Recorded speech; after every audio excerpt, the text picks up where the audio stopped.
নমস্কাৰ। পলিটিক্স নকৰিবা বন্ধু। হয়, পলিটিক্স নকৰিবা।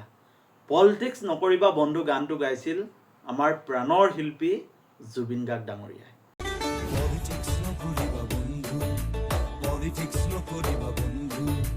আৰু জুবিন গাৰ্গ ডাঙৰীয়াই এই গানটোৰ কাৰ বিৰুদ্ধে, কিহৰ ভিত্তিত এই গানটো লিখিছিল বা গাইছিল? মই যিমান দূৰ জানো পলিটিক্স নকৰিবা গানটো অখিল গগৈৰ কাৰণে গাইছিলে, মই যিমান দূৰ জানো।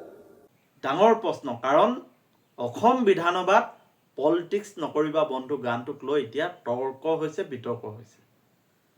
আজি অসমৰ মুখ্যমন্ত্ৰী ডাঙৰীয়াই পলিটিক্স নকৰিবা এই গানটোক লৈ তেওঁ মন্তব্য কৰিছে, আৰু এই মন্তব্য কৰি তেওঁ কৈছে যে আমাৰ প্ৰাণৰ শিল্পী জুবিন গাৰ্গ ডাঙৰীয়াই পলিটিক্স নকৰিবা বন্ধু গানটো অখিল গগৈৰ বিৰুদ্ধে গাইছে। মই যিমান দূৰ জানো পলিটিক্স নকৰিবা গানটো অখিল গগৈৰ কাৰণে গাইছিলে, মই যিমান দূৰ জানো। এতিয়া আপোনালোকে কওক যে সঁচাকৈ পলিটিক্স নকৰিবা বন্ধু গানটো আমাৰ প্ৰাণৰ শিল্পী জুবিন গাৰ্গ ডাঙৰীয়াই কাৰ বিৰুদ্ধে গাইছিল? অখিল গগৈৰ বিৰুদ্ধে, হিমন্ত বিশ্ব শৰ্মা ডাঙৰীয়াৰ বিৰুদ্ধে নে সৰ্বানন্দ সোণোৱালৰ বিৰুদ্ধে?